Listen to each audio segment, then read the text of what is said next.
शेतकरी बंधूंनो नमस्कार. दुष्परिणी अर्क बनवायचा आहे. कोणकोणते घटक लागतात? कसा बनवायचा आहे? साधारण बनवल्यानंतर आपल्या पिकावरती येणाऱ्या कोणकोणत्या किडींच्या रोगांचं नियंत्रण आपल्याला दुष्परिणी अर्कच्या माध्यमातून भेटत असतो. आणि मुळातच ह्याचं काम हे आपल्या पिकावरती कशा पद्धतीने होत असतं? या सगळ्या गोष्टींची चर्चा आपण या व्हिडिओच्या माध्यमातून बघणार आहे. व्हिडिओ अगदी शेवटपर्यंत बनवा. मुळातच दुष्परिणी अर्क असताना ही एक नैसर्गिक कीड आणि रोग नियंत्रण करण्यासाठी एक वन औषधी अर्क आहे. आणि दशपर्णी अर्क म्हणजे काय? ज्या 10 वेगवेगळ्या वनस्पतींच्या पानाचा अर्क काढून मुळातच त्यांच्यामध्ये जे असणारं, जे नैसर्गिक गुणधर्म आहे त्याच्या जीवावरती आपल्याला जे पिकावरती येणाऱ्या किडींचं आणि रोगांचं नियंत्रण चांगल्या पद्धतीने करता येतं. मग ते कोणकोणते 10 वनस्पती आहेत, की त्या 10 वनस्पतीचा 10 किलो पाला घ्यायचा आहे. प्रति वनस्पती आपल्याला 1 किलो पाला घ्यायचा आहे. मग ते घटक किंवा त्या वनस्पती कोणकोणते आहेत? त्याच्यामध्ये वनस्पती कडुलिंबाचा पाला आपण त्या ठिकाणी घेऊ शकतो. करंजाचा पाला, रुईचा पाला, धोत्रा जी वनस्पती आहे तिचा 1 किलो पाला, निरगुडीचा 1 किलो पाला, सीताफळाचा 1 किलो पाला, पपई 1 किलो, कण्हेर 1 किलो, एरंडीचा 1 किलो पाला आणि गुळवेलाचा 1 किलो पाला घेऊ शकतो किंवा गुळवेलाला ऑप्शन म्हणून बेल किंवा शेवग्याचा सुद्धा तुम्ही प्रति 1 किलो पाला घेऊ शकतो. म्हणजे या 10 वनस्पतीचा पाला घ्यायचा आहे. त्याच्यामध्ये प्रत्येकी 1 किलो पाला घेतल्यानंतर त्याच्याबरोबर जे इतर घटक आहेत त्याच्यामध्ये गूळ, सेंद्रिय गूळ आपल्याला 1 किलो घ्यायचा आहे. त्याचबरोबर गाईचं गोमूत्र, देशी गाईचं गोमूत्र आपल्याला 5 लिटर घ्यायचं आहे. 15 लिटरची आपल्याला बकेट घ्यायचं आहे. त्याच्यामध्ये पाणी घ्यायचं आहे.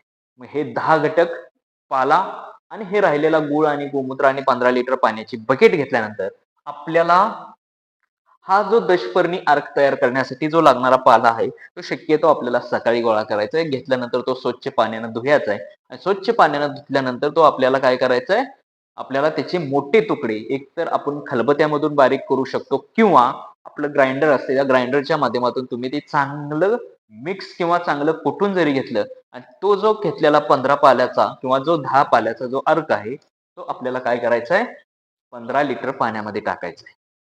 ज्यावेळेस 15 लिटर पाण्यामध्ये टाकल्यानंतर आपल्याला काय करायचं आहे, जो आपण वरती घेतलेला काळा सेंद्रिय गूळ आहे तो 1 किलो आणि गाईचं गोमूत्र 5 लिटर ते त्याच्यामध्ये मिक्स करायचं आहे. कधी? पाल्याचा अर्क टाकल्यानंतर आपल्याला ते त्याच्यामध्ये मिक्स करायचं आहे. आणि नंतर चांगलं ते मिश्रण काय करायचं, आपल्याला ढवळायचं आहे, एकजीव करायचं आहे आणि तयार झालेलं मिश्रण आपल्याला 7 ते 10 दिवस आपल्याला काय करायचं आहे, आंबवण्यासाठी ठेवायचं आहे. रोज सकाळी 10 दिवस रोज सकाळी आपल्याला काय करायचं, ते चांगलं ढवळायचं आणि परत काय करायचं, आपल्याला ते चांगलं पॅक करून ठेवायचं आणि 10 दिवसानंतर तयार झालेलं मिश्रण, चांगलं उत्तम आंबवलेलं मिश्रण आपल्याला गाळून घ्यायचंय, वस्त्रगाळ करायचा आणि ते चांगल्या ड्रममध्ये किंवा बॉटलमध्ये पॅक करून ठेवायचं. आणि अशा पद्धतीने आपण दशपर्णी अर्क तयार केल्यानंतर हा दशपर्णी अर्क वापरायचा कसा? मुळातच दशपर्णी अर्क हा वापरत असताना त्यातील 5 लिटर जे आपण दशपर्णी अर्क तयार केले, त्यातील 5 लिटर दशपर्णी अर्क 95 लिटर पाण्यासाठी घ्यायचं आहे आणि एकूण टोटल आपलं 100 लिटरचं औषध त्या ठिकाणी दशपर्णी अर्काचं तयार होणार आहे. आणि हे दशपर्णी अर्काचं औषध तयार केल्यानंतर ॲक्चुअली त्याची फवारणी आपल्याला कधी करायचं आहे? शक्यतो फवारणी आहे ती एकतर सकाळी किंवा सायंकाळी जेव्हा वारं शांत असतं, अशा वेळेस आपल्याला करायचं आहे. आणि साधारण ती फवारणी घेत असताना प्रत्येक फवारणीमधील अंतर हे किती असलं पाहिजे? तर 15 दिवसाच्या अंतराने तुम्ही फवारणी घेऊ शकता किंवा किडींच्या रोगांच्या प्रादुर्भावाच्या परिस्थितीनुसार सुद्धा तुम्ही त्याच्यामधलं अंतर कमी जास्त करू शकता.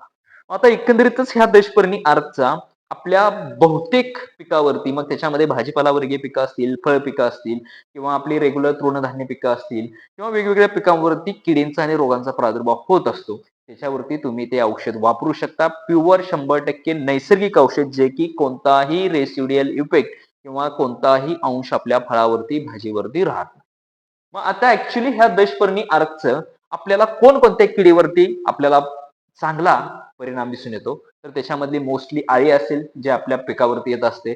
मावा रस शोषक कीड आहे. तुरीची फळ अळी असेल किंवा आपली पांढरी माशी असेल. मोस्टली पांढरी माशी ही जास्त प्रमाणात आपल्याला मिरचीवरती वगैरे जास्त अटॅक करत असते किंवा मिलीबग असेल, हा सुद्धा रस शोषक कीड आहे किंवा थ्रिप्स असेल किंवा जे वेगवेगळे बुरशीजन्य किंवा जीवाणूजन्य रोग असतील त्याच्यावरती सुद्धा आपल्याला चांगल्या पद्धतीचा रिझल्ट या दशपर्णी अर्कचा दिसून येतो.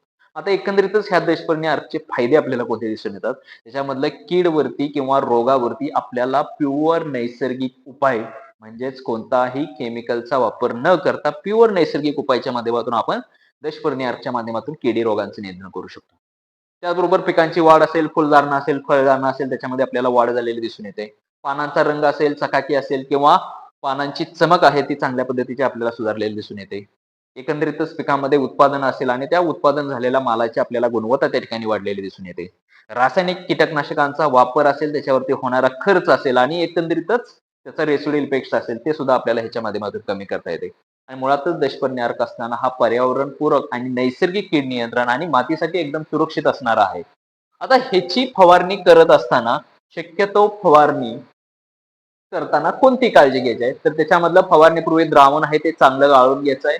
तयार द्रावण 7 दिवसात वापरून संपवायचं आहे आणि तीव्र उन्हाळ्यात फवारणी किंवा तीव्र उन्हामध्ये फवारणी करायची नाही. कोणत्याही रासायनिक कीटकनाशक, बुरशीनाशकाबरोबर मिक्स करून त्याची फवारणी करायची नाही. फवारणी घेताना जी काळजी घ्यावी लागणार आहे त्याच्यामध्ये डोळे, नाक किंवा जी इतर उघडी त्वचा असेल ते पूर्ण आपल्याला झाकून घ्यायचं आहे. लहान मुलांपासून ते शक्यतो बाहेर ठेवायचं.